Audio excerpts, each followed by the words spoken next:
of the year. And it goes to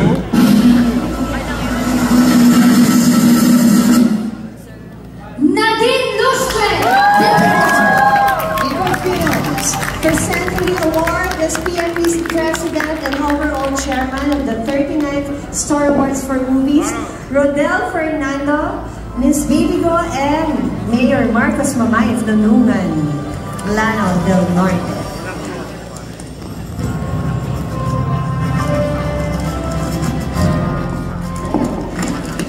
Pasensya na po, the struggle is real.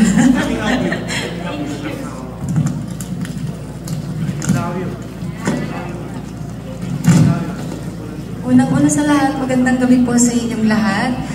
It's so nice to see everyone come together para po suportahan ang pelikulang Pilipino.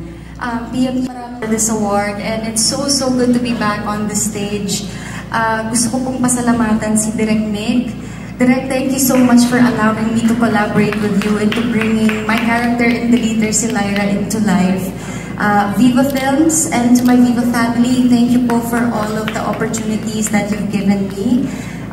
To all of my supporters, maraming salamat po for all the love that you've given me. To my team and my family, thank you for always having my back. And to my boyfriend Chris, who's in the audience, thank you for always pushing me when I'm down in the dumps. So everyone, maraming salamat po. And ito pong award na to, I dedicate this sa lahat po ng bumubuo ng The Leader sa Evolve Studio and Viva Studio, Viva Films.